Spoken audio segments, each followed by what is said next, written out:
Well, everybody, welcome to LeChance Encounters. It's a big day for LeChance Encounters because I am here with Nikolai Sandbox Sanderson IV. That's me. Also known as Nick Sands Presents on YouTube, Instagram, TikTok, LinkedIn, Red Note, Blue Sky, X formerly known as Twitter, OnlyFans. True Social, Reddit. Did you say OnlyFans? I didn't say RedTube. OnlyFans. That's a deep cut. RedTube. RedTube, PornoTube. Yeah. Did you know for a while Pornhub was like set up to be the next social media platform? They were going to. You know, I did a bit about that at Laugh Attic about like who the hell is commenting. No, it actually wasn't about the commenting. It was the share button. Oh yeah. I Why remember. is there a share button on Pornhub? Who are you sharing it with? There used to be Yo, dude, check this out. I just rubbed one out to this. Like, what? many years ago when Facebook was still fairly early on like Reddit and on some of the other like old forums, like there was this bodybuilding forum called Misc. That just sounds sexual immediately. Misc? Like miscellaneous. It was like they had Miscellaneous. they had all these different forums and one of them was just like whatever. But there was this challenge to share porn to share one of those porn videos to your Facebook, and a bunch of people did it, and it was. Yeah, I mean, for most people, I don't think that's too big of a deal, especially years ago. I don't know. Because like social media wasn't like it's mainstream now. Like your mom's on there, but like 15, Your mom's on there. My mom, yes. But like I just meant the royal the world's a lot of people's mothers are on there. There's been a bunch of times where somebody's commented where my mom has already commented. I'm like, I don't need her getting that notification. Like, what the hell? Like, it's like, you don't kid yourself that your parents have never heard foul language and dirty things, but it's like you just don't want it. You don't want to do it together. I'm not so my mom actually is not on Facebook, thank God. And I actually tested her the other day. I kind of let a little story slip that I never would have told her before, and she did not react well. So now I know that she's not a safe. I guess I'm still unable. She's not a safe space. Yeah, I'm still unable to release my full lore to her. I am pretty much like, I will say anything in front of my parents, except sexual stuff. So like the Pornhub is like, this is out. Like no, I'm not sharing a Pornhub. I don't even think you can share it now. They have like automatic filters on most of that stuff now. Probably, yeah. Yeah. So how did you I referenced it's a big day for, I said LeChance Encounters, but for Nick Sands Presents, that's how you start every one of your YouTube videos. And with you, this could be an absolute nothing sandwich, or you're going to have a big story, because I feel like with you, it's either way. It's either you've meticulously planned and calculated, or you're just like, throw the spaghetti at the wall and see what happens. So is there a reason or a background for how that It's a Big Day started? Because you're going to like get a burrito and you're saying it's a big day, which is, I find kind of comical every time you do it, but I don't know if there was a thought process behind that. I mean, part of why I started YouTube and like why I started doing what I do is because I do think that, like, I know it sounds super corny, but I think every day is a big day. I mean, we're alive. I'm fucking going to get I'm getting, essentially, my job for that day is to get a burrito. Like, it doesn't get much cooler than that. Yeah, so every day is a big day when you're just living your dream. A fucking sweet life, Like, my life, when I think about where my life is now and how, I mean, nobody's life is perfect, but like there are definitely some issues that, I have that need to be solved. But when I look at how I'm living my life and how the majority of people live their lives, like, every day is a big day because I get to do shit that most people are never gonna get to do or experience. That is true. No, that's a good answer. That's a very good answer. I try. Because right next to me over here, because this chair is my Miracle Morning chair. I got this specifically for reading, meditating, journaling, and visualization. Now you have made me move it, and it no longer reclines, I just realized, in this position that you've just made me move it to. So I don't know how it's going to function when I want to recline to read my book. You can just move it back. Yeah, but I'm going to move it every time. Anyway, but right behind me is my gratitude journal, where I write the things I'm grateful for. And I've got my daughter doing that now, and we've done it a couple times this week. And she asked me last night, she goes, can we say what we're grateful for before bed? and it's really awesome. You know, it's great to have that outlook for sure. I had notes of things that I was going to bring up. Not that I should ever need notes to talk to you, because this is what, our fifth or sixth time. I literally told podcasting someone together? the other day you were one of my best friends. So, and knowing that you need notes to talk to me, Jesus. Yeah, no, there Christ. were just things Never mind. there were things I wanted to bring up, because I feel like our sixth podcast together, it's likely that we've just repeated the same things over and over probably. again. And I think the last two times it was like I was a guest on yours rather than vice versa, like we're doing now. I've actually been watching the Tim Dillon show lately because I'm trying to figure out how he It's does it's that. really unreal. You know, he wears those dark glasses. I wonder if he's got a prompter. And he wears the dark glasses so that you can't tell that he's reading. So watching it, he has notes for sure. Yeah. Like he has notes in front of him. I don't know how extensive they are. Like I've never. But he would be at the level at which he's talking. It would have to be like he'd be flipping page after page after page if Right. it was written right out. Well, you look at like, but it might be outlined. You know who else is amazingly good at it is like right wing talking heads. If you get like a Rush Limbaugh, you know what I mean? He can that motherfucker can talk for hours, no filler words. Let the record no show fucking that anything. Nick has just complimented Rush Limbaugh. It couldn't be further from his ideology. You cannot. You can find something nice to say about everybody, and that's the one nice thing I can say about Rush Limbaugh. Was he a degenerate piece of shit in almost every other way? Yes, but the man could talk, and he could captivate an audience. I mean, I think we've talked about this a million times, but it's just reps.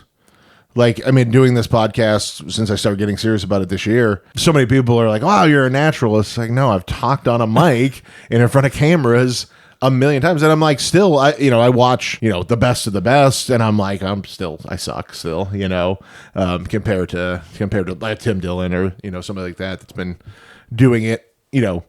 Those guys, those comedians, they'll go on like 6 podcasts in a day. They'll record for 9 straight hours. And it's like, you're going to get good. you must be exhausted after. Yeah, it is. It's exhausting. A lot of people don't realize that it's exhausting to sit here and talk to your friends. I imagine somebody like working on a roof right now, listening to this in their earbuds, going, "Fuck you! Yeah. You think that's fucking? You're sitting in a fucking recliner." Well, you lost your notes, so they can see the struggle. I do. Yeah, it is so hard when you lose your notes that you spent 30 seconds writing down right before you hopped in the shower. And what's funny is now that I have my notes, I've already 2 of the 4 notes have already been addressed. There was no preparation here. This is, if those of you watching the video, we're in a different studio space today. I've decided to construct a studio at my house for various reasons. Most of them gay. Well, I don't know. Why do you have to go there? Sorry, I don't know. It just happened. But list the gay reasons. For making gay porno was what I was trying to insinuate. I gotcha. First comment I got when I posted a picture of the new studio was from my friend Sean. He said, "Nice casting couch." So I guess everybody's going that direction. It's a porn studio. Yes, that's all. You're living the dream. Life is. As far as I'm concerned, I was just talking about how cool my life is. You have a porn studio in your house, so I don't. It doesn't I get have a better than that. podcast studio. This is my office, also, where I write real estate contracts, negotiate deals. It's a podcast studio. There will be no exposed genitalia in this room with cameras on. I would say maybe there will be, but not with cameras on. Like people who have only ever know you from this podcast or know you from even most of your social media. Like I don't think people realize like how good you are at real estate, or like how maybe good's not the word, but how like much work you put into doing real estate. Like all of this is just essentially an extension of real estate, right? But it's an extension of me getting bored very easily. It's like, while there are challenges in my day-to-day real estate life, it's not challenging. Like I know the business.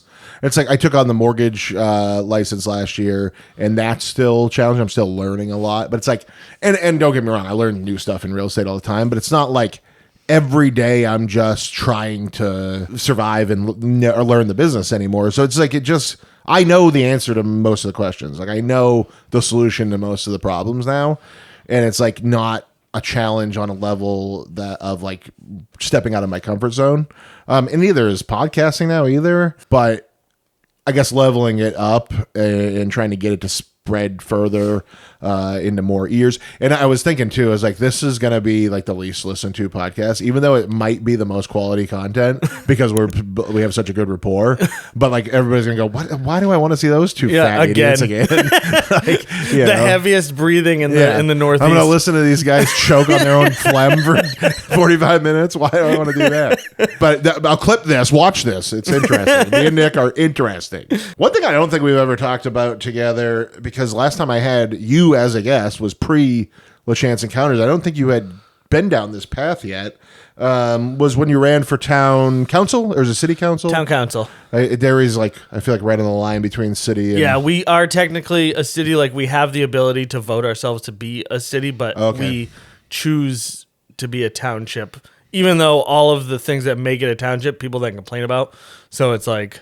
What are the different? I don't even know. Like, that's something I should know as a real estate agent. It's just the structure. After I just gloated about how great I am, I don't know the difference between a town and a city. It's just the structure. Like, instead of having a mayor and alderman and like that sort of government structure, we have a town council. The town councils are basically the same. Runs alderman, basically right? everything. It's similar. Alderman, I believe there's more aldermen per, like, because Derry is the third largest municipality in the state. So you have Manchester, and then Concord, and then Derry. Like population-wise? Mm-hmm. Really? So we have 40,000 You said people. Manchester, Concord, Derry? Yeah.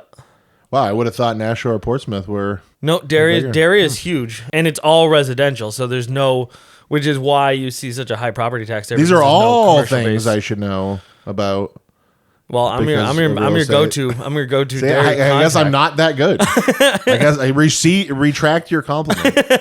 So, what made you want to do that? Because I look at that. There was a part of me at one point that made me want to run for government at some level. But now I look at it, I'm like, why do I want those headaches? Because it just seems like good-hearted people get nowhere. Like they don't. You know, if they move the needle, it's ever so slight.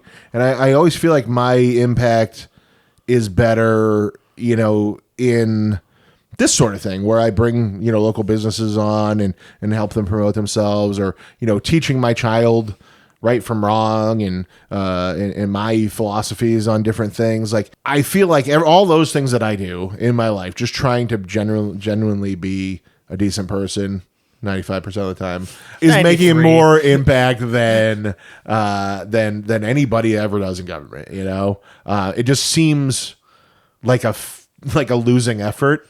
What made you want to do it? What do you see differently than I see? So to me, it's like, I agree with a lot of what you said. Like, in your day-to-day life, the things that you do have a much bigger effect, right? Like, just if you're walking down the street and just like being a positive person who like smiles at your neighbor and waves and stops and talks to people you know for a couple minutes every day, like, and you just try to be a positive force in your community, like, that's always good. The problem is that like those jobs need to be done.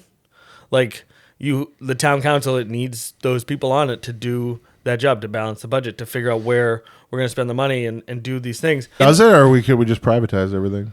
Yeah, well, I mean, we could. We definitely could. I just knew that's a trigger point for you. Good call. We could privatize it. I mean, why don't we have subscription-based fire departments? That's what I want. You know? Yeah, no, I think if you aren't a platinum police person, like if you haven't gotten your platinum card with you don't really deserve to be protected. You know what I mean? No, it's true. Yeah, if you're poor, you deserve nothing. What I think is interesting about the government is like the government really, who it protects are not the people who actually voted into power.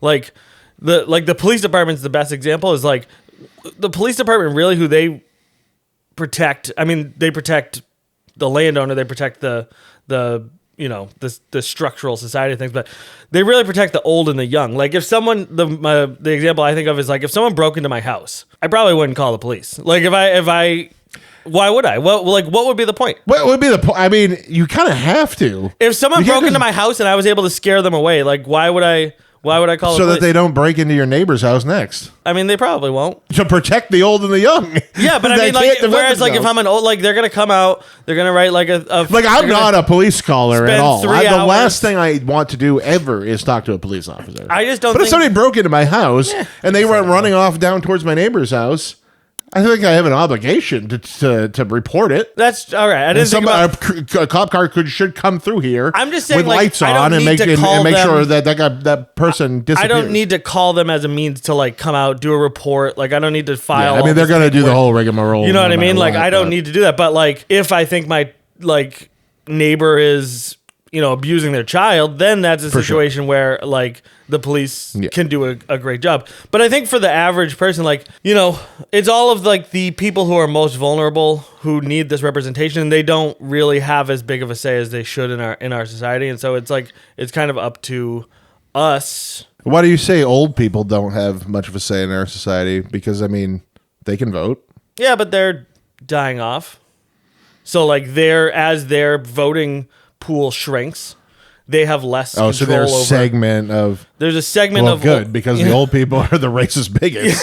So goodbye. Yeah, I mean, there's definitely true, but you also, like, right now in town, one of the big issues that we're dealing with in town is that, like, because of the massive increase in property taxes over the last few years, because of all the downshifting from the state, our property taxes have skyrocketed, and a lot of old people are losing their houses that they grew up in. And I see that's across the state, you know. But like I look, my parents, their house has been paid off for a bit now, and they're never going to leave it because it's just they can't. There's no financial situation that makes sense of them moving. Right. But their tax bill is only like $1,000 a year. New Hampshire tax bill, I mean, on average, I don't know what the exact average is, but it's got to be like 6,000. If you're talking median priced house in town, probably 6,000 is probably about the average. So I pay about $6,000 and I own half a which is not. Derry's high. Yeah, Derry's. I was just saying average. I mean, there's definitely lower areas. I was saying average across the state. Oh, I got you. Yeah, we live in the highest, you know, tax. My tax bill is twice that. I'm sure. You know, and it's like it's insane. But you know, I also look at it. It's like, okay, well, a lot of towns don't have trash pickup. We have trash pickup.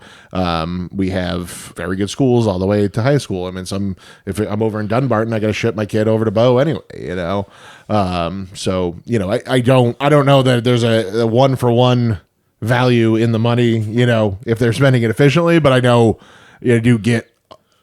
I came here knowing that I was paying a higher tax bill for a reason, you know. Should it be as high as it is? Who knows? Well, that's the thing with taxes is like we complain a lot about taxes. People complain a lot about taxes, but really what taxes are is just like it's a value exchange, right? It's like I'm going to pay this money and then what do I get in exchange? And that's where there's the disconnect. I feel like that's why there's a lot of upset over how high our taxes are because we don't feel as though we're getting what we pay for. You know, I mean, if you consider... Well, I mean, look at healthcare. We don't have government healthcare.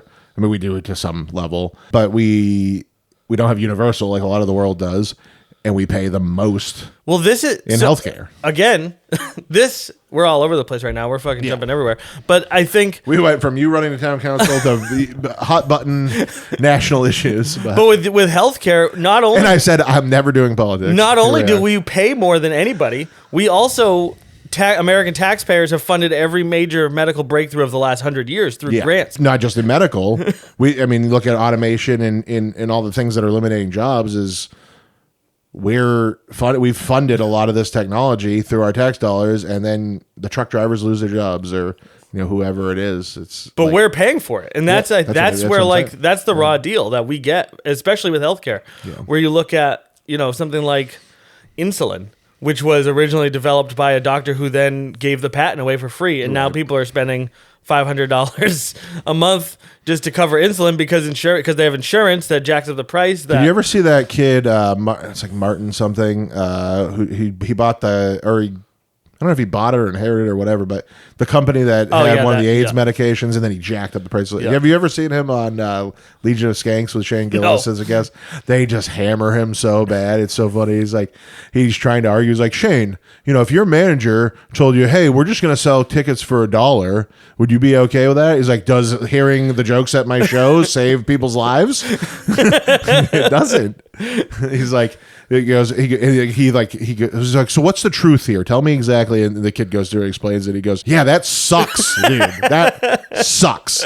They just hammer him so bad. That's brutal. Yeah, no, I think what's funny about that is he probably went on there thinking that he was like, these are his people that he's going to go on. And well, yeah, I think, I mean, they're notorious edgelord, like, you know, comedians. And like, he probably thought, oh, they'll go along with this. It's like, no, there's a line for everybody. And I think jacking up the price of AIDS medication by 1,000% is over most people's lines, like 99.9% of people's lines. But to go back to your question about town council, no, I want to get into like what that experience was like, and what did you what was different than what you expected? What did you kind of learn through the process? Ultimately, my first thought process was just like, someone needs to do this job, and like, I think when you look around and our entire world's on fire, and we're all like, okay, someone's gonna fucking step up and do this. And then we're going to be like, someone's going to come in and fix it. Like eventually the adults are going to show up and we're going to fix it. And I keep looking around and I just keep seeing like, oh, fuck. The adults keep getting older and doing worse. There's literally no one coming. Like it really does fall to us as, you know, the next in line. It's our job to take the reins. And at some point we're going to have to do it. So I figured, you know, even if I don't win, at least maybe I can show people that, like they can do it too. Was sort of my thought process. Yeah, I do think that's a huge thing that needs, because I feel like and I don't know when it started, but like there's a consciousness among everybody, and I think especially people our age, that like there's just these linear paths you can take in life, and like those jobs aren't for everybody. Like, you know what I mean? Like those. Yes, I know exactly. Those things aren't. We're sitting here on a fucking Wednesday doing a podcast because neither of us has a real job. Yeah, neither of us wants to go punch a clock. Yeah, for sure. But so many people look at that and go, "What? How? Like, how is that possible?" And like, then you also get. I don't know if you've gotten this yet because you haven't been self-employed as long as I have, but it must be nice. It's like, you know how many hours I have been trying to put this studio together for like 3 days while 5 real estate transactions are going on around me. And it's like, yeah, I'm not actually complaining about that. It's not terrible, but it's like anybody can do it is my point. It's just, are you willing? Are you willing to spend your off time trying to build something else, try to achieving some other goals? It's running for town council. It's like, you still had to take care of your kids. You still had to, you know, keep a roof over your head, pay the bills while doing something else. And it's like anybody can do it if you just do it. I mean, that's basically been the theme of my entire life is like, I just kind of decide I'm going to do something and then I just figure it out. I'm just very good at like doing that, but being like the worst at it. Yeah, I'm just like, if I can I just look at it like if you like, I finished the marathon that I did like second to last. Yeah, I know for sure that there's people who make videos out there who are way better at it than I am. Right. It's just they weren't, you know, willing to suck at a level that I was willing to suck at, you know? Yeah. And I think it's just like, I just try to get 1% better at whatever I do. So the reason that I actually am glad I lost my race for town council. I was going to be I lost by 12 votes. And I was going to be replacing someone who had been on the town council for like 16 years. And so that knowledge, and it was still a pretty young town council at that point. And so like a lot of his knowledge and just like how things run, I think was important to kind of pass on.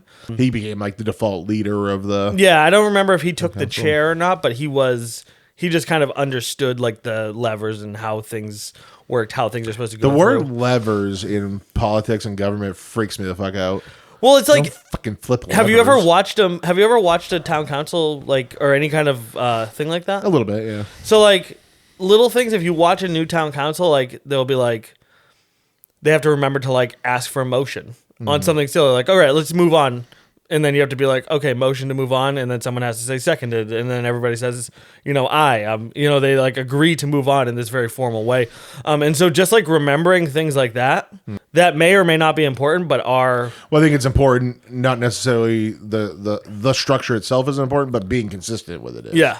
That way, I mean, a lot of the point is that there's public interaction and people can come and speak their piece about whatever issue. And if you don't keep the format the same.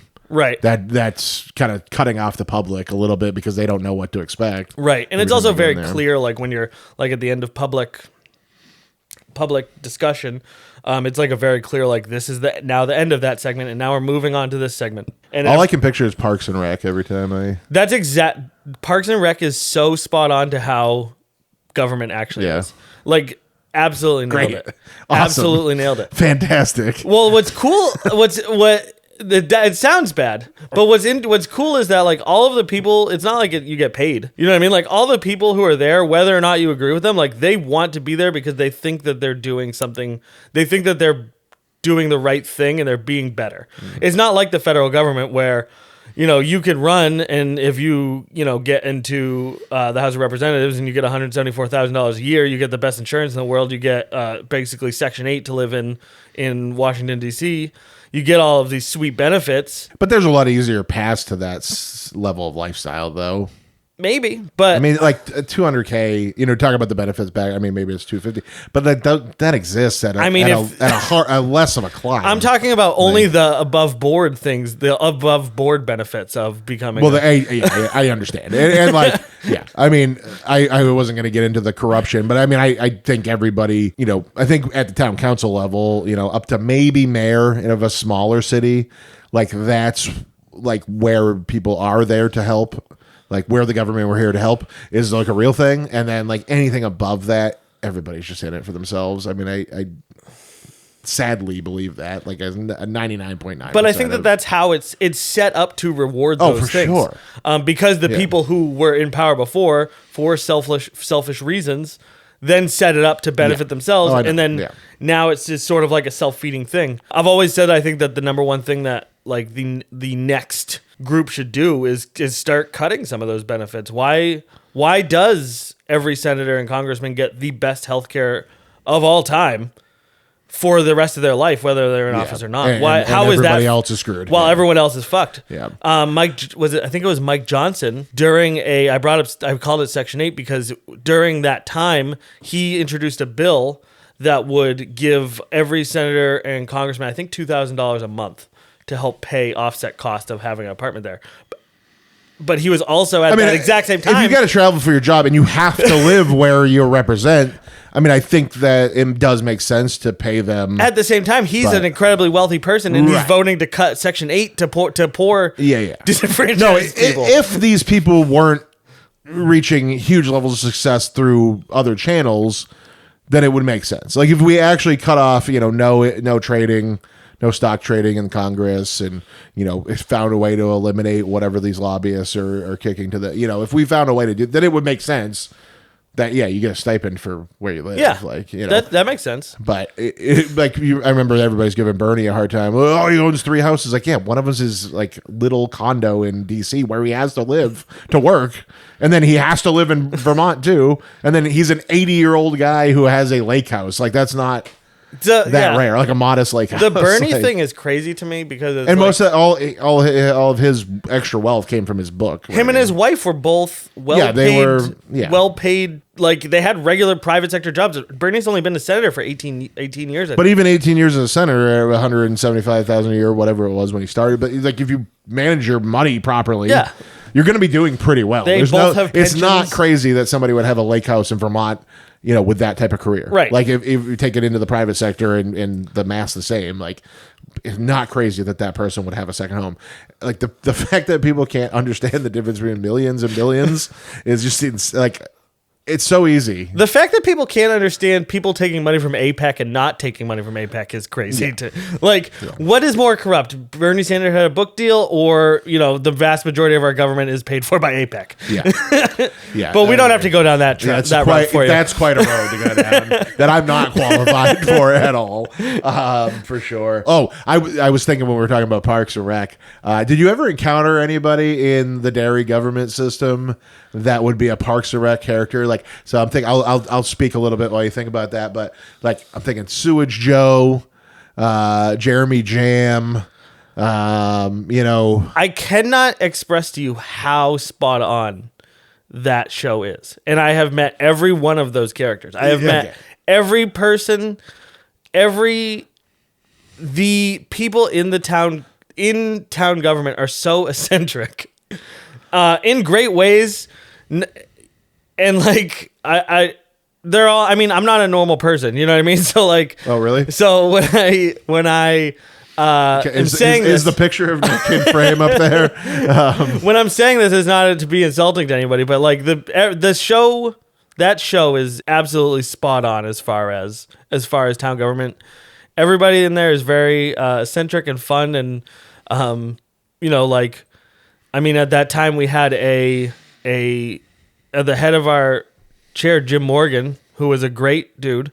He was one of my probably one of the favorite people I've met in Derry since I moved there. He was a gay Republican millionaire who was the head of the town council, and he was like constantly fighting and bickering with like everybody. It was like at that time that town council was just crazy. I mean, we had this guy Neil, who was another great guy, Neil Weatherby, who I was a big fan of. Related to Fritz? I always ask him. He always says no, but I feel you've asked him repeatedly. Come on, man! I know you're related to Fritz. I know he's lying. Get me Fritz on my pod. I know he's lying. Yeah, no, he's another great guy who just an eccentric, just an eccentric dude. And again, when you go to a town council meeting, like the people who go to a town council meeting to speak are never there to tell the town council they're doing a great job. They're only there. That is a theme at Parks and Rec. That's like. Throughout the whole show, and like Leslie's always like, "This is democracy." I mean, I love when the Venezuelan guys come in. It's like, this we did not allow. They're straight to jail. Like, where are the armed guards who arrest the protesters? Yeah, no, nobody is there to tell them they're doing a great job, and yeah, it's just. I mean, at that time we were dealing with COVID. We were dealing with multiple news stories that went international because of. We had like a drag story hour that the town was trying to shut down, that then was being moved to a private area, that was then being protested by like, right-wing groups while there were little kids, getting read a book to. It was fucking insane at that time. Yeah, it happened right down the road here in Concord too at the Teetotaler, which just changed its name. Or I don't know if it was bought. It looks similar, but different name up on the sign now. But Teetotaler, like a bunch of guys came and were like heiling while the kids are being. Jesus Christ. It's like, all right, have your opinions. Like if you don't think it's appropriate, whatever. But it's like take it away from the kids. Like you're also if you think that's traumatizing for the kids, you're also traumatizing the kids. Like and I don't love the phrase "two wrongs don't make a right" because sometimes they do. But like in that situation, two wrongs don't make a right. No, it just makes it worse. I mean, and not that I don't even think even that, if you wanted to I don't protest. even think that people in drag reading to kids is wrong. I'm not saying that, but it's like if that's your opinion, like you're not doing anything better. Even if you wanted to protest, which is your right as an American, like you don't need to go there and make it the absolute worst. You don't have to go there and be the worst person of all time. Yeah. But not, I mean, just around the kids. Yeah. Like, that's what I mean. That's what I'm saying. Like you can go and stand there with your sign. Most of them probably can't read. So like that's fine. You want to be, but the nationalists, the white nationalists, both can't the read. Children and the children and the white nationalists probably can't read. Yeah. So yeah, I don't know. That always is confusing to me. That whole debate is confusing to me. But we don't have to get into that. Yeah, I mean, I think, and just to oversimplify it, but like I just think, the trans thing in general is just really new. Like it's not new. I know people will cut that out and go, he thinks it just started. Clip that. It didn't. I know it's not new, but it's new to most people. Like having conversations about it being in the open, people trying to make progress with it and make life better for those people is new. And anytime that's happened, I mean, we're not even 100 years away from the civil rights movement. Right. So it's like, it sucks. Ruby Ridges is still alive. I don't want to see people go through that hell, but it's like every marginalized group has gone through it. Unfortunately. To me, the question is just like, who cares? Like, that's me too. Like whenever I see, and it's like, if I don't want to take my kid to something, I don't have to. Like it's not being forced upon anybody. Like I just think like, I don't know, maybe it's happened in schools. If you were get mad about that, but at the end of the day, it's like, I just talked about this on another podcast, but like I don't know what's real life in podcasts anymore. But like the whole idea of like people worrying about schools indoctrinating their kids, it's like you spend more time with your kids still, you should, than the school, like overall. or any one particular teacher, that's for sure. And it's like, even if your values are this, far right on the spectrum, this is my left hand, far right on the spectrum, and like the school is far left on the spectrum, why isn't it okay for them to hear both? Well, that's what I don't like. If you don't want your kid to hear any other opinions, you're the one indoctrinating. Like, I am completely fine if my kid goes to school and learns about stuff that I don't like. Here's opinions I don't agree with. Like, and we can talk about it, and I'm completely fine with her forming her own opinions. Or I'll speak my piece, tell her what I think, and like, that's a beautiful thing. I don't get the whole like, I don't want my kids exposed to certain things. Like, they're gonna someday. Like, you're gonna get exposed to things that you don't agree with at some point. That's always been my like how I felt about books. Like, I can understand why you wouldn't want certain movies, videos, that kind of thing in a school, because it's easy to hold attention on something even if you don't. But like, books already suck. Like, it's a bunch of words on it. Well, I mean, I don't mean it sucks, but like, if you have you ever read a book that you didn't like? Yeah, of course. Is getting through that book not the fucking most difficult thing you've ever done in your life? I'm not going to get through it if I don't like it. That's what I mean. So like, why are we? If there's a book in school that you don't agree with, what are the odds that your child is ever gonna read it? I mean, I did think like I forget what it was called, but there was a big debate about a book here that showed like pornographic cartoon images, and I was like, okay, well, I wasn't upset that about the gender identities or the sexual orientations of the characters in the book, and I wasn't upset about it in general. But I was like, and this was at the high school level, not in my kid's school. But it's like, it's showing like somebody getting a blowjob in the book. I'm like, that doesn't really. Well, let me ask you this: where did, like, I don't know about you, but I feel like our generation, like, we essentially learned about sex through porno, like.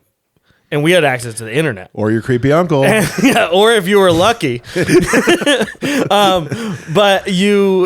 like, I learned everything about sex through pornography, and it fucked me up for a long time. Like, I almost wish... I mean, it still fucks me like, up. If you're a senior in high school and you find a book that has genitals into it and explains how to give a blowjob, like, that's got to be better than the education I got. It wasn't like... It wasn't like that. It wasn't like a textbook. It wasn't like... No, I know, but I'm just saying, like, that. The imagery was kind of pornographic. All right. Well, and it did. I never read the thing, so I can't pass too much judgment. But like, I do. My understanding was that it was, a story of it was created for like inclusion purposes. What it seemed like to me, like, people with gender identities, or I think the book was called Genderqueer. Did you ever hear that? No. It just popped into my head. But I think it was designed to make those kids feel included, but it's like, okay, maybe just not. Not the penis going. I think there was. I don't know. I just like, that's my opinion. I mean, again, to me, it's just a drawn picture. Like, who fucking cares? I mean, I drew more inappropriate pictures in school. I mean, I drew penises on everything when I was in school.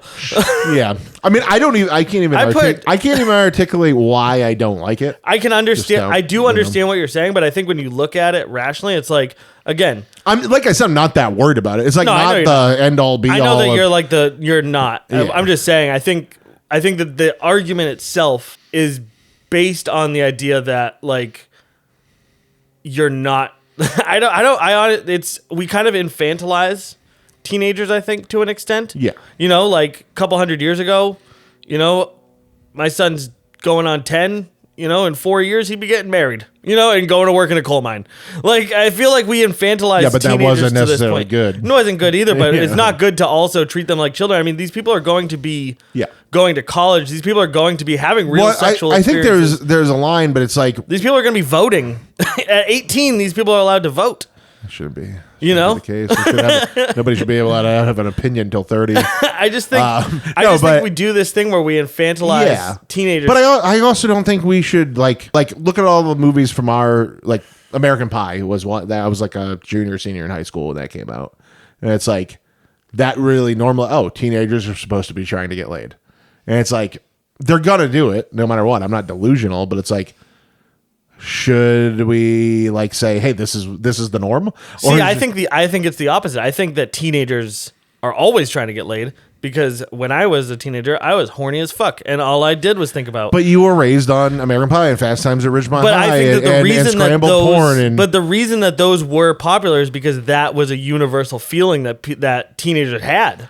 so yeah, your argument is like it's a chicken versus egg thing. It's like, okay, those were More like life art imitates art. and life wasn't imitating art. Art was imitating life. Yeah, was, I think What did you say? I said the opposite. Life is imitating art, or art is imitating life, but it was the opposite. Or Oh, no. we both said. I just wasn't listening to you. Yeah. At all. Okay. Yeah. I said the opposite one than I should have. But yeah, no. I think at that point it was just art imitating life. Like, I think that. I mean, there's basically a Teenagers are rape just in, fucking basically horny. a rape in Fast Times in Ridgemont High, and that was just like, okay, no problem. That's just part of being a teenager. That wasn't. Or Kids. Remember the movie Kids? Yeah. Like, and that's supposed to be kind of a cautionary tale, I think. Like, that's not supposed to be glorifying Right. that side of being a teenager, but still, we watched it and go, Yeah. date rape. No, I mean, yeah. It was like not. And I've talked about this recently, never publicly, but it's like, and I'm not excusing anybody's behavior by any means, but it's like, showed us all that fucking shit growing up. How did you expect us to act? Like, how did you expect us to learn to be gentlemen? Like, when, everything was, I mean, the Man Show was like, and now, Kimmel would be like canceled completely for that. Going on back to, like, in the 50s, right? Elvis swinging his hips, like, Yeah. sex and But also a sex and child, teenagers. also a predator. Always a problem. Yeah, no, I know, Yeah. but I'm saying like that sort of like that sexuality is just part of being young. Like, Yeah, we're well, not it's part sexy. of being a human too. I mean, I've said this too. We're it's not like- sexy. yeah. I think of like when I was Speak that for age. yourself. Well, no, but you know what I'm saying. Like I can lay the pipe, brother. I cannot. As you can probably tell by looking at me, I get tired after about 15 seconds, and then I have to. Well, stop. that's true, but- Yeah, I have to go take my heart medication now. But like, I have other thoughts in my head other than just trying to get laid, and I didn't used Well, to. yeah, yeah. Well, I mean, but that's like, I mean, we're wired that way biologically, but like, you can, we're wired to do. There's a lot of impulses we have that we're supposed to control.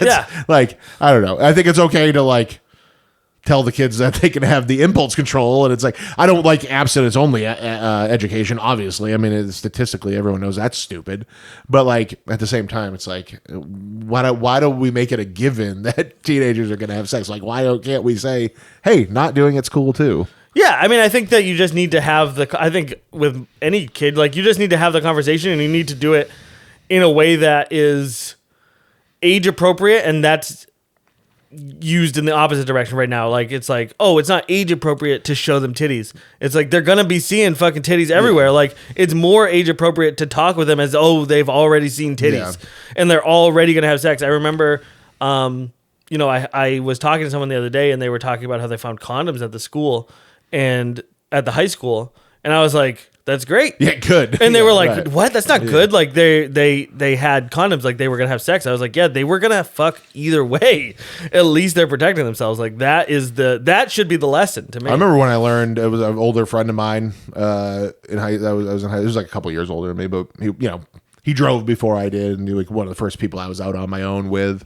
Went to Planned Parenthood one day, like when we were driving. I'm like, what are we doing here? He like went. He was like, I'll show you. We went inside, and they just had like brown paper bags and like a bowl of condoms. And he just filled the brown paper bag, and he's like, I got condoms for 3 weeks now. I have never worn a condom, but I think you Never? should. Wasn't Not once? again. They never wore condoms in porn. Why would I wear a condom? What's your body count? Not that many. Like 12. 12 is a lot to have never used a condom. Really? Yeah. I always thought it was. I don't low. know what mine is anymore. I used to know. That's a baller. been married That's a for so baller long. move right there. Well, it's just like I mean, I've been married for It's just like 15 years. yeah, exactly. It's like I just haven't thought about it Yeah. in almost 2 decades now. So it's like I remember, like I told my wife about every encounter I ever had, like in the beginning, but it's like I just don't even remember all of them anymore. But I had a lot of one night things. Like, See, I never did a lot of one night ones. so you actually dated 12? Like, I didn't even date 12 people. That's for sure. Yeah, I can't have sex with people unless I like actually care about them and stuff. Oh, weird. Yeah. I can't. I don't know. The thought was always like, what if we have a baby?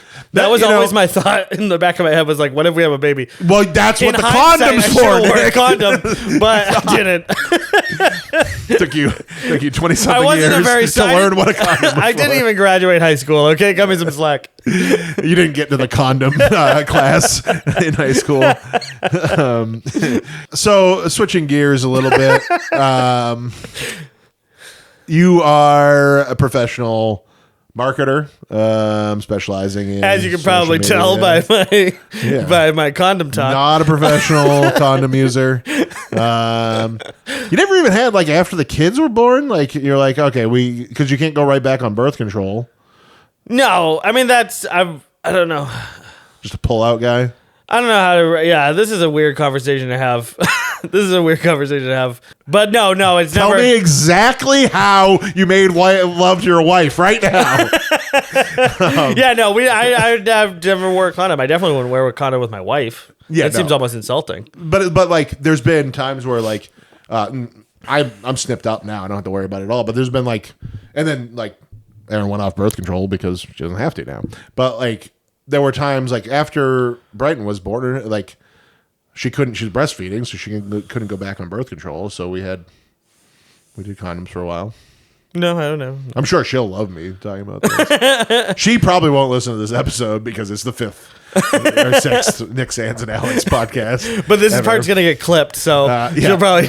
and I'll tag her as a collaborator on her business page. She will absolutely love it. No, but what I wanted to talk to you about, social media marketing, because these are the clips that I can use on as a professional in real estate. I like to have a mix, but social media marketing. You've worked with me specifically a lot in real estate, but you've also worked with several other real estate agents, and obviously you see a lot of stuff that floats around. What are people doing wrong? And here's my framing of this is I get so many times people come to me and go, does this work? Or I tried this and it didn't get anywhere. And what do you see that people are doing wrong? They're just overthinking it. It's all overthinking it.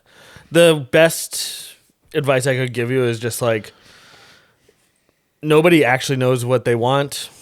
The algorithm isn't as smart as the algorithm is. Like, it doesn't really know what it's going to be feeding, what's going to pop. Like, nobody, when you post a video, you don't know how that video is going to do.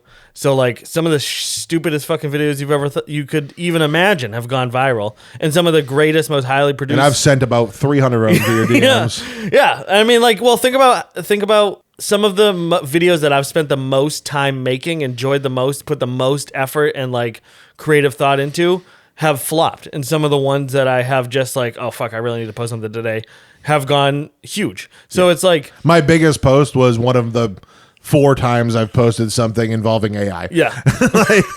I came up with the concept, but I didn't make the thing. The best, my favorite example to use is like, and it's old now, but remember the guy who did the cranberry juice on the skateboard? No, I don't know that one. And he did it to like a Stevie Nicks song. And that video, it was just him on a skateboard drinking cranberry juice out of a fucking thing and listening to a Stevie Nicks song. So that So that video, not only did it make him a bunch of money from fucking Ocean Spray, it got him a free truck from Toyota, and it fucking pushed that song to the #1 spot, and it was like 50 years old. Ocean Spray never would have paid. They never would have even considered doing that as an ad, but it was probably their most successful ad in the last 100 years. On the flip side of that, Twisted Tea a few years ago, when that guy smashed that guy in the face for saying N-word in the gas station, sold more fucking Twisted Tea than any ad they've ever put together. And if you had gone to them before that went out and said, hey, do you want this to go out? They would have said no. So, like, nobody actually fucking knows. Although, I think Twisted Tea has learned their lesson. Have you seen the Stavros Twisted Tea segment? So, he's got, you know how he does the call-in? I know, yeah.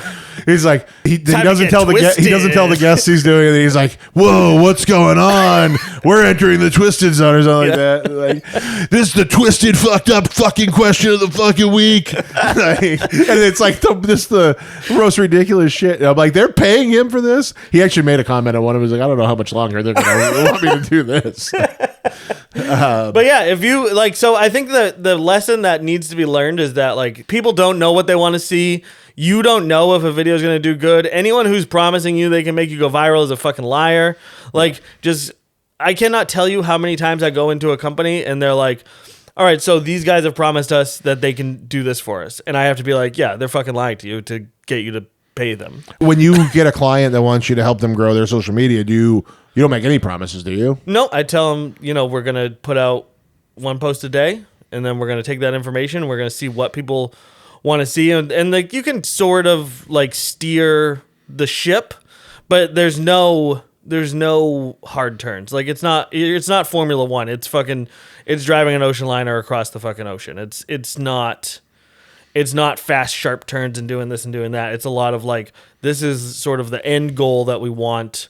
And this is sort of how we're going to get there. But we're mostly up against like currents and the wind and all of these other factors we have no control over. In my opinion, that's how I've always done it. And I've been pretty successful at it. Yeah, I definitely agree with you because it's just I see so many posts. TikTok's notorious for it, and I'm in that algorithm of developing social media, like developing your accounts and stuff, growing your accounts, and I get all these like, do this, this, and this, and then you'll go viral. And it's like, yeah, maybe that post went viral, so 1 million people saw it, and 10,000 of them tried it, and 2 of them were successful, right. This is actually the other thing I find very interesting is like all of the advice is always to niche down. Like, you should never talk about anything other than real estate if you're a real estate agent. You should never talk about, and that has never been my experience. So like, I have always specifically tried to be as broad as possible because we're human beings. We like all kinds of things. I'm not trying to appeal to only the people who want to make videos. I specifically want to appeal to people who want to make videos, who also like comedy, who also are business owners, who are also laid back, who also fucking like fantasy novels, and who have played D&D a couple times. Yeah, and then that it will also ensure that you continue to work with people that you like working with. Yeah. And I find that to be the case too. It's like, and since I started doing the podcast, since I started getting a little bit more open and loose about, getting into topics that aren't necessarily considered professional, I have my social media account has grown, double at least, and my views and engagement have gotten crazy. But like, also without posting much about real estate, I'm getting more inquiries in my DMs about real estate. I'm getting more people coming out of the way. I just went to the casino the other day, just screwing around in Manchester.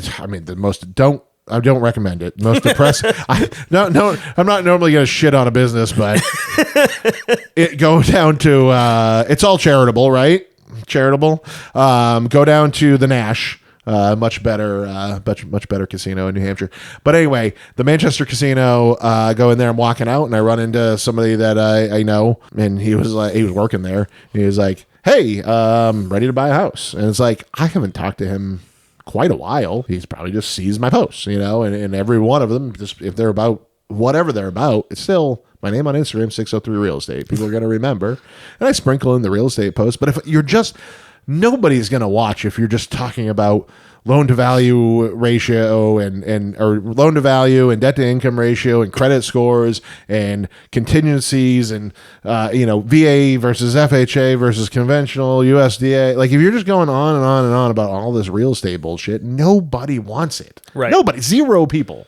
Even unless people who are actively looking for a house don't want it. Those are the only people that I think, like, a lot of people will tell me, like, when they get into that moment of, maybe 3 months before they reach out, they're like, I've been watching all your real estate videos. And I've learned so much. You're so informative. You know so much. I have gotten that feedback, but the general, like, most people are going to lose interest. Right. My thought was, like, me right now, I don't want to. I'm staying in this house till my kid's at least 18, at least 10 years. We're staying in this house.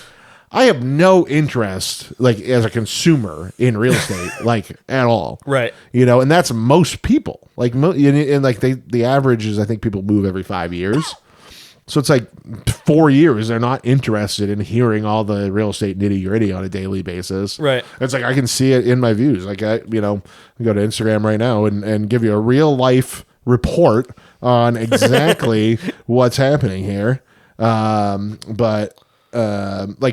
I posted a clip from the podcast I released this week with this week today. But I posted the clip yesterday. Yeah. But from the Yelsich's podcast that just came out, 3,600 views. Post I made right before that about pest inspections for VA loans, 800 views. Yeah. I mean, and then it's like most people aren't going to learn any of that shit and retain it about mortgage or real estate. So they're just going to come to me when they're ready. Yeah, most because people I'm just in front care of their, if you know that stuff. Because I'm in front of their face all the time with other stuff. And also, I think from the other perspective too is it's like I see this a lot in real estate is like you have these people like they almost have like a compulsive need to post on real estate because like you have to do something and this is free, so you might as well do it. So you might as well have fun. Like, what's the point of like, you know, and everything you do has some audience. Like there is an audience worldwide that is watching on social media. Like everything has the ability to land with somebody.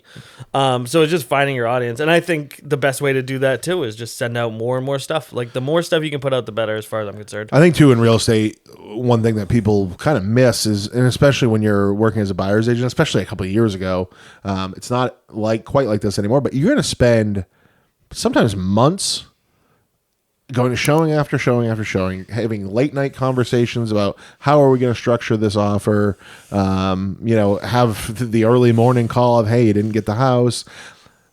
You kind of want somebody that you feel like you're not necessarily going to be friends with everybody. You feel like that you could be a friend though. You know what I mean? Like somebody that you would want to hang out with, somebody that you would want to be around. Like, if you weren't doing business, because it gets really personal and you spend a lot of time together, and if you don't really click, it can be miserable. Yeah, I'm sure. That sounds awful. Because it's you're going through the stress with this person. I've literally structured my business so that I don't have to work with people I don't like. Yeah. So, yeah, I sometimes, pretty rare, but I sometimes am like on the edge of like, and I just won't do it. I won't fire somebody because I'm like, I've put so much into this. But it's like every once in a while, I would say less. Yeah, I could count it on one hand. You know, how many in 8 years? But it's just like, but I always am like, I should get rid of this person, but I can't do it. Like I'm too stubborn. You know? I think actually that is a really good benefit to doing exactly what we're talking about, where you share all this stuff all the time that's like so suited to your personality. It's automatically going to draw in people who are I get to like work with punk rock dudes and Magic the Gathering players, and like for a while Magic the Gathering was my best lead source. You've also had an interesting life, so it would be a shame for you to spend all of your effort just making real estate content, because you've done enough stuff where it's like, oh, you're actually like a cool dude who's done a lot of cool shit. I'm so cool. I mean, you're pretty cool. I mean, how many touring musician, fucking like well-known touring, like within a subset, within a subset of people, you know, marathons, pro MMA fighter, like pro Magic the Gathering player, like you've done a lot of cool shit. Like it would be a shame for you to be boiled down to just like, hey, this is Alex, I'm a real estate agent and I fucking love. Right here is my top 8 play mat from the Star City Regional Championships in Magic, and above that's my photo with Pat Miletich from when I was training for my MMA fight. You got your drug test. Yeah. You've done, like I said, you've done a lot of cool stuff. I've got a Dundee. You got a Dundee? You have another one up there. No, that's the Dundee. That's the world's best dad trophy. Oh, okay. Oh, that's nice. from the Target gift section. But I just think it's right next to the card aisle. It's so funny to me. The David Ortiz bobblehead is just throwing me off.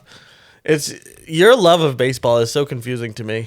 You know what's weird? It's like I haven't really followed it in a long time, and like, you know, maybe once every 10 years I'll get like into a season. I just don't like, the only like expensive TV is to get sports. Like that's it. If you want sports, you have to pay for expensive TV. Like and I don't watch enough of it to care to want it.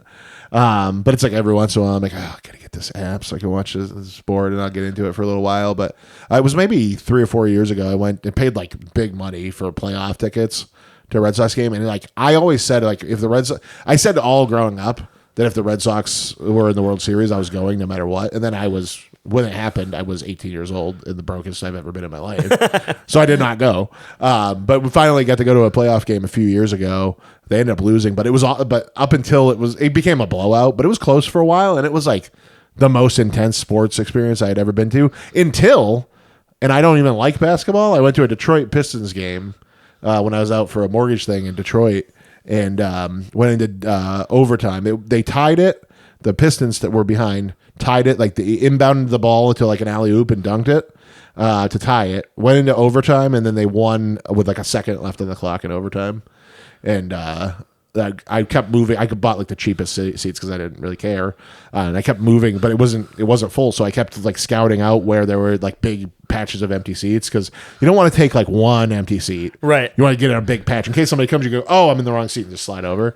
But I kept moving closer and closer till I was almost courtside, and for the overtime, and I was in this section with all these Detroit fans, and they were just going nuts. Like one guy had left. He was started to leave. Like he's like, no, it's over. We're screwed. I see him come running back down the stairs to his seat, like jumping up and down. But yeah, it was like super intense. But I like sports. I mean, I don't know. I know like that's weird to you because you didn't know me in that era. But it's like I like anything where people are trying to achieve things at high levels. It's inspirational to me. And I do like the strategy and everything about baseball too. But it's like I also just like anybody like just trying to achieve things at that like 0.001% level is like, I don't know. It's exciting to me. I agree with the sports thing. It's specifically baseball that confuses me about you because like it's such a boring sport and you're such an intense person that I'm not a real athlete. And baseball lends. I mean, Babe Ruth, smoking and drinking, greatest hitter of his era. Eating hot dogs, 75 hot dogs a day or whatever. You know, so baseball does make sense for me if you look at it through that lens. That's true. No, what was I going to do? Play soccer? I love basketball. Sports, I mean, those weren't ever going to. And I feel like not enough people appreciate like even if you go like. Oh, and my school didn't have a football team when I was growing up. Oh, interesting. Yeah. Really? That's weird. Because I get all the time, especially when I used to powerlift. I get all the time. Oh, did you play football? Yeah, I don't know if it was we got our. Like the town, I don't even think there was a Pee Wee or Pop Warner or whatever in my town. But we got a high school team my senior year. And like nobody had ever played. The team was like embarrassing. It was like hilariously embarrassing. My Dave Pride, who's a great actual social media expert, he works in the field too. But he was like, you know, drama, chorus, like you know, an artsy dude, like class clown, just super funny guy. He was the first entrepreneurial person ever. He was like in some MLM thing, like selling stuff when we were in high school, and like propositioning the teachers to like hear his sales pitch and stuff. Like it was crazy, but he joined the football team and I'm like, what? And then he just made a big joke out of the whole thing. I remember like just to see what he could get away with too as being like the football playing jock. Because like in our town, it was like basketball was it was like the basketball kids could get away with stuff, but he was like, I'm going to try to do it with football. And I remember we were in study hall, which was just our cafeteria. And our study halls were like 100 kids in the cafeteria with like one teacher. And this particular period, it was the gym teacher, Mr. Serber. And Dave goes walking out and, David, where are you going? He goes, looking for a football. Okay, Dave. But we were in English class. He like knocked something off his desk like intentionally, and then like dove like full sprawl to catch it. He goes, "That's because I play football." Teacher said nothing. Teacher said nothing about it. Probably not worth it at that point. Very, very funny and entertaining guy. But like everybody loved him too. You know, all the teachers loved him. He did well in school. He was in the Wyndham Chamber Singers, where I grew up, was like a world champion like youth singing group. Like they went to Europe and won some huge championship. And like they were literally impressive. Like not just like high school impressive. Like they were impressive. We had a really good music program at my school. Where'd you go to school? Wyndham, Maine. But there were like a bunch of people that like were just incredible musicians and like went on to do music for a living. They not like I did not do music for a living in any way, shape, or form. The pride of Windham, Maine. Yeah. Yellow Stitches and drug tests. It is funny though. Sometimes it's like those kids that were like high level music. Like some of them did like went on for a career, but some of them like nothing after high school. And I always think about it, I was like, these kids were like serious good musicians with no talent, or with ridiculous talent, and I had no talent and no skill and no training, and I'm the one that went on tour. I always felt that way, like the music store guys, like because they talk down to everybody when you go into what was it, Daddy's Junkie Music back in the day. And they just like talk down to you. Like they'd give me shit about if I was buying bass stuff, but I also bought picks. Like, oh, you play bass with picks? Like, yeah, I'm going on tour tomorrow. You'll be here working for $8 an hour. Fucking loser. It just pissed me off. I don't. That's the arts is one of those. The arts is still like this kind of Wild West, and actually, I think comedy does the best job of like, kind of showcasing just how fucking crazy. Like the art as a system is, because it's so. I feel like comedy. There's so much behind the scenes. With comedy specifically, I still feel like is almost like it's almost still like a secret society almost, where like if you look at someone like David Spade, like how did he become a movie actor? Well, there's lots of documentary. There's like a lot of weird behind the scenes of movie production, of touring, like concert touring, of theater. But I don't think there's as much. But what's in the pop culture of what comedians go through. I'm someone who's done a lot of different arts, not always good, not always bad. I've never, I'm not saying that I'm a good comedian, but what I think is funny is that. In all of the art forms that I've done previously, there's always like tutorials. There's always like how to do this thing. I have looked fucking everywhere for like what is the process to write a joke, and it does not exist. Yeah, no. And there's no, you can see, like you can listen to interviews with comedians and they think that they're telling you how they're writing a joke, but they're not. All they're telling you is basically like, I write out this concept and then the rest of it just happens. Well, I think it's one of the things where it really, really, really depends on how your brain works, because without authenticity, things aren't funny. Yeah. It's like, that's why I never like, I'm gonna talk shit on Jeselnik because he's all on all these podcasts talking shit on everybody else. But like, that's why I never really liked him. Like he's funny, like objectively the jokes are funny, but there's not a shred of his reality in them, right? It's not, doesn't feel genuine, doesn't feel authentic, and like that just, it doesn't feel good to me if it's not authentic, right? Like it doesn't, like it feels mechanical, it feels contrived. That is just really funny to me, is that we've been able to deconstruct all these things. Like there's mathematical reasons that the Mona Lisa is considered this great painting. There's like understandable. Like, do you sometimes feel like some of that shit's bullshit though? Like when people scientifically rate art on some level, yes. I don't think that there is a way to rate art, but like things like the golden ratio and like the way that our brains sort of perceive things makes sense. And like there's a reason that like the rule of thirds and like the empty space versus like visual weight and those kind of things, like that makes sense. Right over my head. But I don't think that it's something you can necessarily teach. I think it's more something that just happens naturally. From people who put out a lot of art. Yeah.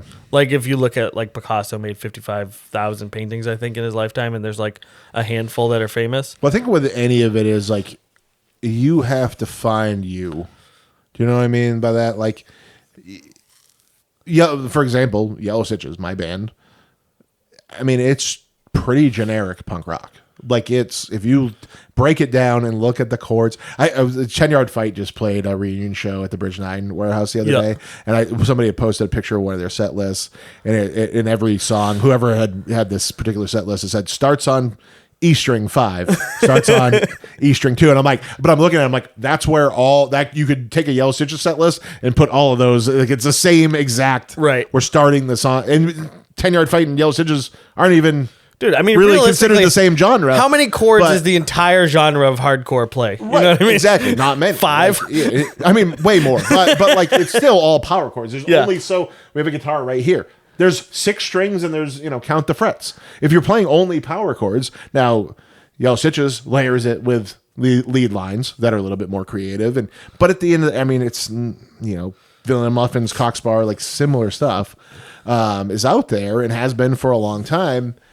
But we found our voice.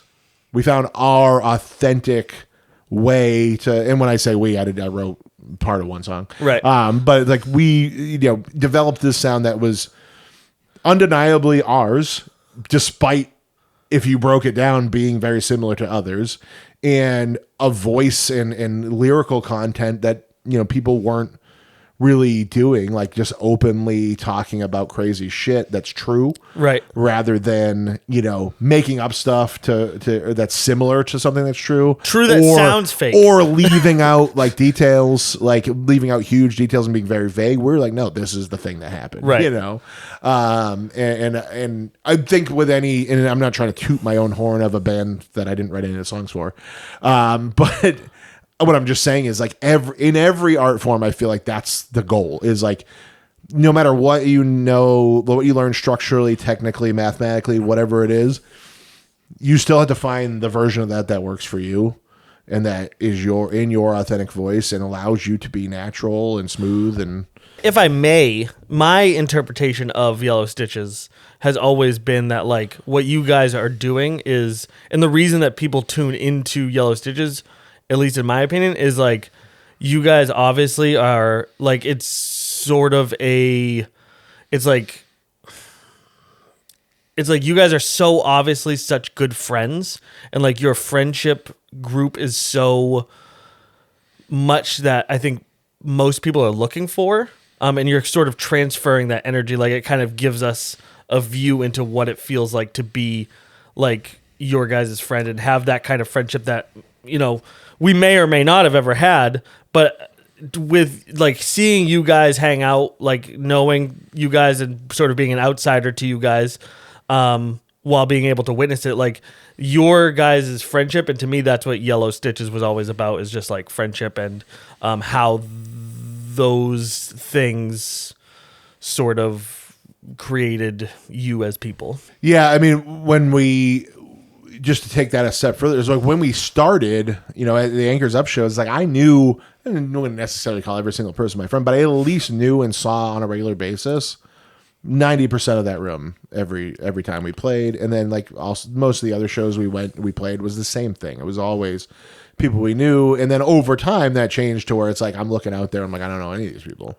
I never seen them before in my life, and every word of the song. But we started with because it was all our friends, and like I think that was the attitude we always wanted to have anyway. But it was like, we're all everybody in this room, we're in this together for this, even if it's just for this set. We're in this together. Like, you're part of the show. The stage is your stages. Mics are your mics. I've always believed that in punk rock and hardcore. And I have a hard time with it now because I don't like people running into me. But there's like, that was always kind of the mentality, is like, you're partying with us. We're doing this together. And like, when it wasn't our friends anymore, we still took the same, and people loved that. Like, we were hanging out. As you see a lot of these bands go on the road, and it's like, sit in the van, Right. But part of that was because we didn't play all the time, because you get burnt if you're going to play, 200 shows a year. You're not sitting. You're not sitting in there watching every band. Right. You don't want to be sitting, behind a merch table shooting the shit with people every night, or even in the parking lot. Like, it's like you sometimes just want to disappear. Right. And where we only played in our busiest, maybe 10 times a year, we were able to continue doing that. It's like every time we show up, it was something special to us too. It was special to us, where we're going into Philadelphia. We're going to see these dudes that we've known forever, wherever it is. Go to California. We're going to go see people we haven't seen in years. And we're going to hang out. It's going to be fun rather than a job. And like, as soon as music becomes a job, just stop. I don't care how much money you're making. It seems terrible. Well, I think, that sort of, we can touch back on like what we were saying about social media, is like real art. Like, if you were creating real art, something that you consider, that piece of you, that artistic expression that you have, like, that is the kind of thing where I think one of the things that we've lost in art is that idea of like, I'm only going to put out something maybe maybe I'm only gonna put out one painting every 6 months. Maybe I'm only gonna put out a drawing once every year. Maybe I'd say that especially with songwriting, like forcing songwriting is crazy. And well, I would say it's bigger with touring because I think you guys keeping touring fun, keeping it like not touring, but we never toured. You were playing literally never. I didn't mean touring. I just mean like playing shows. Like, I don't know that Yellow Stitches ever played 3 shows in a row. I know we've done 2. I don't know that we ever did even 3. And now Brandon, and I'm not in the band anymore, but now Brandon says that he can't do 2 in a row.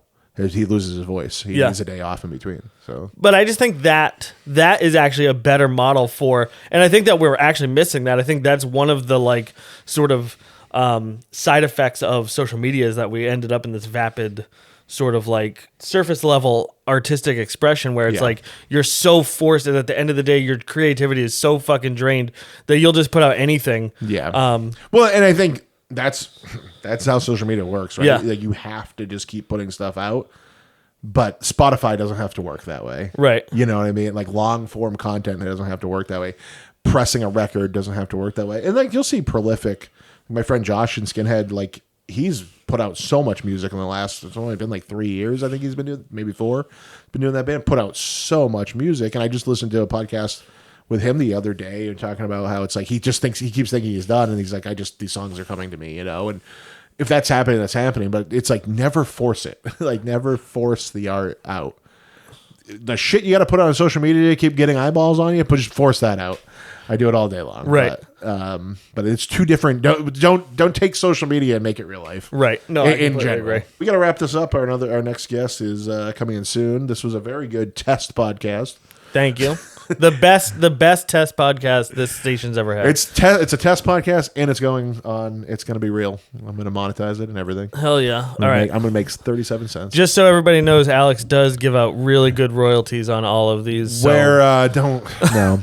I will give you an equal share of what your episode has made.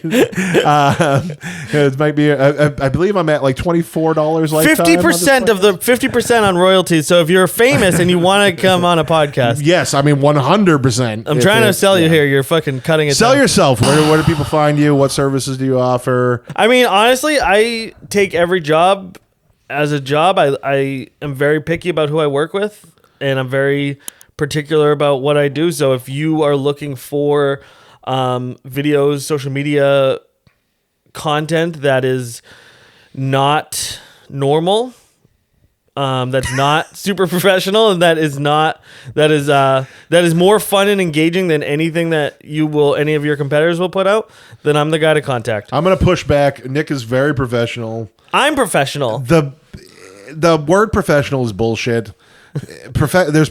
Professional is professional.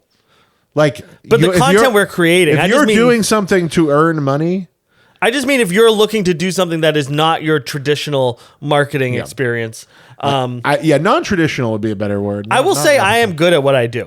I have the numbers and the data and all of that to support it. I can send it to you if you want, but I know what I'm doing. I know how to do a good job. But what you are going to get will not be what you come in expecting. But I've never had a client who wasn't happy. So hit up Nick at Nick Sands Presents on everything, and if you need anything, and I can vouch for him personally. He does all kinds of shit for me on all kinds of different levels and applications. So hire him unless it requires using a condom, because he doesn't do that.